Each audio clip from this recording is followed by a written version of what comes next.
E aí pessoal, tudo bem com vocês? Eu espero que vocês estejam maravilhosamente bem. É uma honra estar de volta, eu fiquei um tempinho fora do YouTube. Como vocês podem ver, eu tô de cenário novo, né? A razão da minha ausência foi aí uma sequência de fatores, inclusive uma delas sendo essa, eu mudei não somente de casa, mas também de cidade. Então, se você puder, se você gostar do canal, deixa aquele like, hypa o vídeo para o algoritmo entender que a gente está de volta. Vamos ter vídeos no canal todo dia. E hoje eu trago a análise de uma partida muito bacana que aconteceu enquanto eu estava lidando aí com as coisas da mudança. Essa partida foi jogada no torneio mundial de xadrez por equipes de Rápida e Blitz da FIDE entre o ex-campeão mundial Viswanathan Anand e o atual campeão mundial de Rápidas e Blitz, Magnus Carlsen. E por que tá no título que é o Anand e o Kasparov jogando contra o Magnus? Porque o Anand optou por fazer meio que um teste de memória com o Magnus Carlsen e ele jogou uma linha de jogo que só foi jogada uma vez na história pelo prodígio Kasparov, que inclui um sacrifício assim completamente maravilhoso na abertura. E isso leva a uma partida fantástica. Então, sem mais delongas, vamos lá. Temos E4 por parte do Anand, C5 do Magnus, a defesa siciliana, cavalo F3 e E6, a variante francesa da defesa siciliana. Por conta do peão em E6, obviamente, a estrutura de peões fica bem parecida com uma francesa. Peão em D4, abrindo o centro do tabuleiro, C por D4, cavalo por D4, cavalo C6, ofertando aqui a troca dos cavalos. Essa daqui é a variante Time A9. E aqui muita coisa pode ser jogada, né? Muita gente aqui já experimentou com o cavalo B5, inclusive o Bob Fischer, com a ameaça de entrar na casa de D6 com cheque e ganhar o par de bispos. Mas o mais comum de longe é o simples e tranquilo cavalo na casa de C3, que é o que o Anand joga. E agora vem dama em C7 por parte do Magnus Carlsen. O lance principal e dama em C7 tem uma série de ideias e tá provocando, inclusive, cavalo B5 aqui por parte das brancas, que tende a não ser muito bom, porque a dama vai confortavelmente para a casa de B8, onde ela permanece ativa ao longo desta diagonal, e eventualmente as brancas vão perder tempo, porque pretas vão jogar o A6, e o A6 já é útil para o jogador de pretos de qualquer forma. Controla uma casa que pretas querem controlar, prepara B5 para poder desenvolver o bispo de casas claras ao longo desta diagonal. Então, na prática, tá convidando um lance que seria apenas uma perda de tempo para as brancas no longo prazo. Por consequência, o Anand joga bispo E3. Nós temos o A6, então, por parte das pretas, que, como a gente discutiu, é uma ideia super temática. Pretas eventualmente vão jogar para B5. Vem bispo E2 por parte do Anand, cavalo F6 tocando o peão de E, e o roque aqui por parte do Anand, seguido por bispo em E7 por parte do Magnus. Tudo isso que a gente está jogando aqui é extremamente teórico, tá? Isso tudo já foi jogado centenas de vezes em partidas profissionais. É uma linha altamente teórica e você pode ter certeza que eles conhecem todas as variantes aqui. Então, o que o Anand faz é jogar a maneira mais comum de você jogar isso de brancas, que é jogar para um ataque na ala do rei o mais rápido que for possível. A ideia é peão em F4, pegando espaço, com uma ameaça bem desagradável de jogar E5 e chutar o cavalo daqui. E quando o E5 for jogado, o cavalo não estiver mais aqui, aí o rei fica mais ou menos inseguro, porque as brancas têm mais espaço na ala do rei. Preta joga um D6 para evitar o E5 imediato. Você vê que o jogador de brancas não controla essa casa vezes o suficiente para jogar o lance, né? Ele tá controlando aqui uma, duas, três vezes. Mas o F4 ele também tem alguma utilidade, mesmo que você não consiga o E5, porque ele permite a seguinte manobra, dama E1 e dama G3, vindo atacar diretamente o roque do jogador de pretos, que tradicionalmente vai vir na ala do rei. Então, as brancas jogam rei H1, que é um lance curioso, saindo aqui desta diagonal e preparando, se possível, no futuro, alguma ideia de G4, alguma coisa do gênero. Vem o roque e o dama E1 imediato por parte do Anand, visando vir para a casa de G3 e começar aqui o ataque espetacular para cima do Magnus. Bispo D7 por parte do Magnus Carlsen, dama G3 e B5 por parte do Magnus, com a ameaça de B4, seguido de cavalo por E4. E aqui vem o A3 por parte do Anand, evitando a ideia do B4 e evitando o cavalo por peão. Então, temos aqui a posição temática, acredite ou não, tudo isso que eles jogaram foi teoria, e tudo isso, na verdade, era teoria desde que o Kasparov tinha lá os seus 13 anos de idade, né?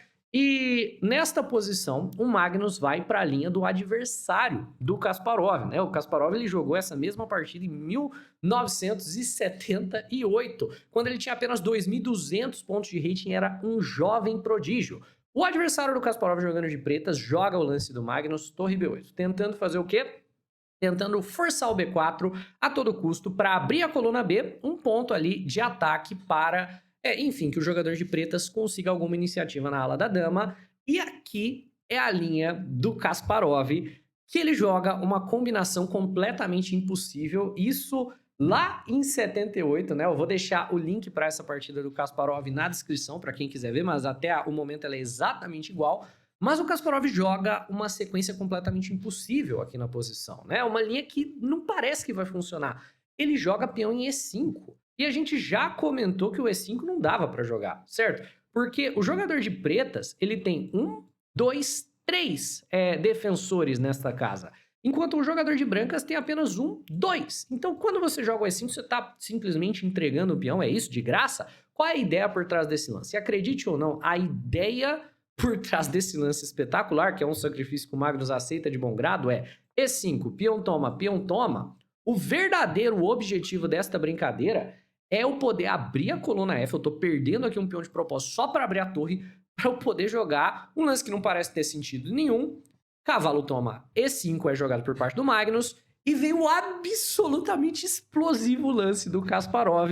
E o Magnus com certeza não se lembrava do teste de memória que o Vishwanathan Anand colocou para ele. Porque é só você olhar o tempo. O Magnus aqui tá com 1 minuto e 45. Depois do E5, o Magnus gasta praticamente todo o tempo que ele tem no relógio para aceitar essa brincadeira. Ele gasta 1 minuto numa partida de Blitz, é muito tempo. E ele leva torre por F6, explosivo.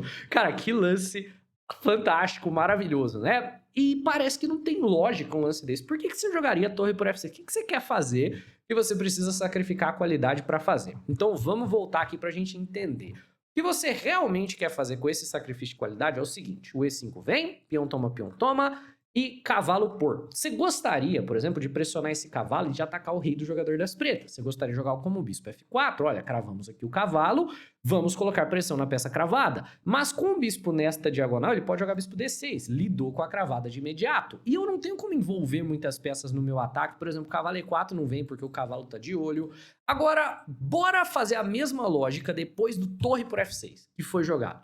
Bispo toma... E bispo F4 é jogado por parte do Vishwanathan Anand.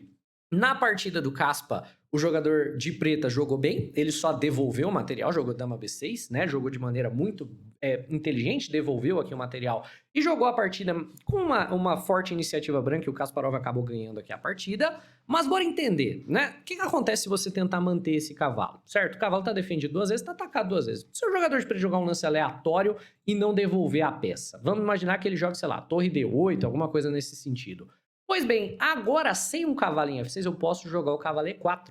E agora que eu posso jogar o cavalo E4, o cavalo por F6 está sendo ameaçado ganhando o bispo. E se eu ganhar o bispo, eu ganho o cavalo. Talvez você tenha que jogar rei H8, cavalo por, peão toma, e de repente o seu rei está completamente exposto. Ficou claro agora para você que está assistindo qual é a lógica desse sacrifício maravilhoso de qualidade?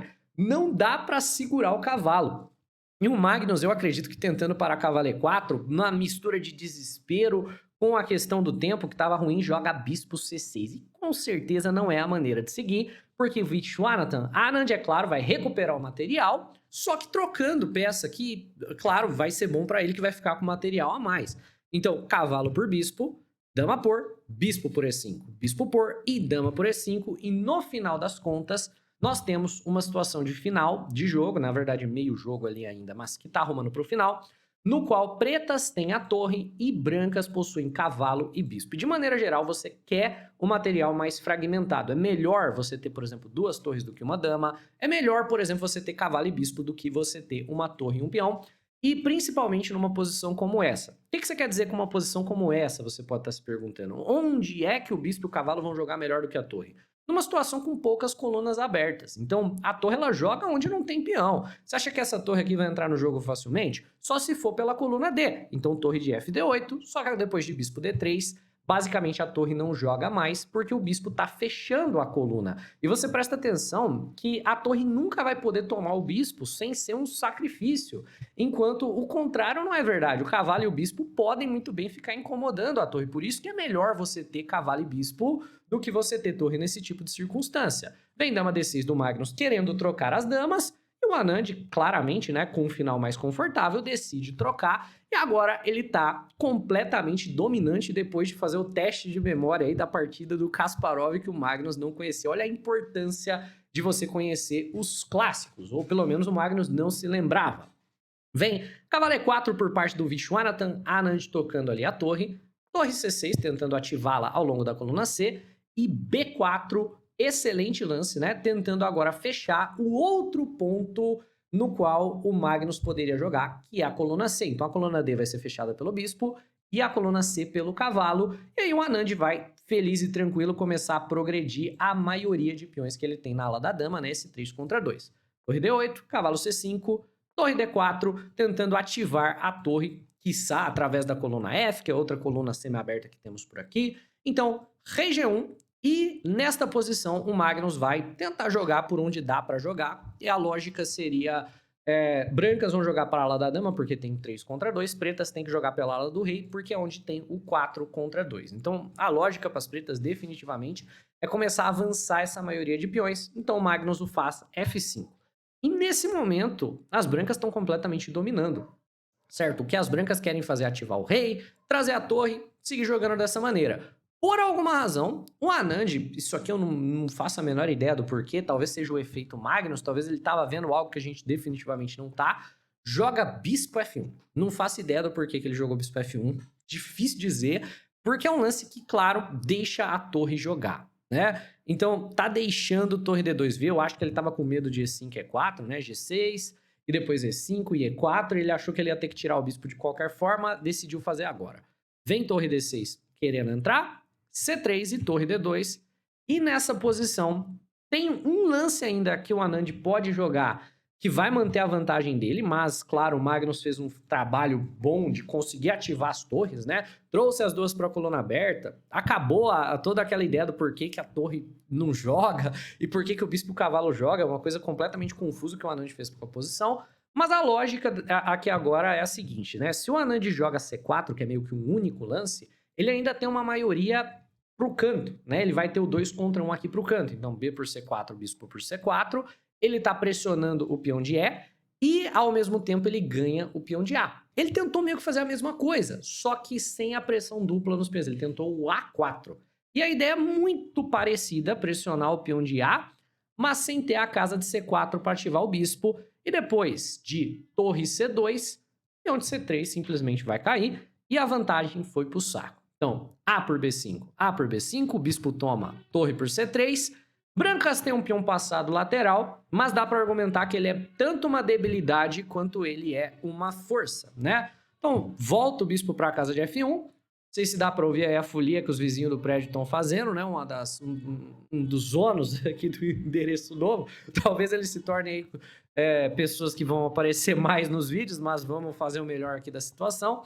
Vem F7 segurando aqui o peão e ativando o rei. Cavalo A4 tocando a torre, torre B3 e B5, claro, o peão aqui na mira do bispo não vai ter problema para o jogador de branca segurar. F6 joga o Magnus Carlsen, cavalo C5, joga o Anand atacando aqui a torre B2, cavalo A4, torre B4, cavalo C5, e aí vamos empatar. Nada disso, diz o Magnus tocando ali o cavalo, cavalo D3, torre B3, cavalo F4 tocando a torre D4, G3 segura o cavalo e G5 chuta o cavalo. E agora, cavalo E2, ameaça a torre, 8 segundos a 10 segundos no relógio, o Magnus está progredindo com os seus peões, cavalo E2 veio com tempo na torre, mas desdefendeu o peão de B, move a torre, mas não se lembra de defender o peão de B. O Anand joga a torre C1 ativando a torre, né? Ao invés de talvez cavalo C1 para o bispo ficar de olho no peão, torre C1 ativando ali a torre, e torre por B5 não tem nenhum descoberto de cavalo que incomode. E essa é a vida, galera. É assim mesmo, né? Jogar contra o Magnus Carlsen é desse jeito. Todo mundo diz que ele não é mais o mesmo, mas é isso. Você joga melhor na abertura, você joga melhor no meio jogo, e mesmo assim você perde no final, porque ele é o Magnus Carlsen. Cavalo C3, ataque duplo na torre. Dobra as torres aqui na segunda fila. Cavalo D1, tentando ficar de olho na F2. Olha que coisa horrorosa, como estão aqui as peças do Anand. Peão de H já tá caindo, se quiser, né? Vem torre C2 para forçar a troca. Torre por, cavalo E3 tocando ali a torre A2. cavalo C4 e o Magnus simplesmente começa a progredir o peão passado e o Anand decide que já é demais, realmente não há o que fazer, os peões são muito fortes, há uma vantagem material por parte do Magnus Carlsen e nós temos o abandono da partida, né? Mesmo sendo aí uma excelente, vamos colocar assim, como se diz, mesmo que seja uma excelente homagem, né? Vamos colocar essa palavra, a uma partida classiquíssima do Caspa que vai ficar na descrição desse vídeo para você ver depois, tudo bem? Deixa o like no vídeo se você curtiu, se inscreve se você não for inscrito. É muito bom estar de volta, tá? Senti a falta aí de gravar os vídeos para vocês. Voltamos com tudo. Um abraço e até a próxima. Tchau, tchau!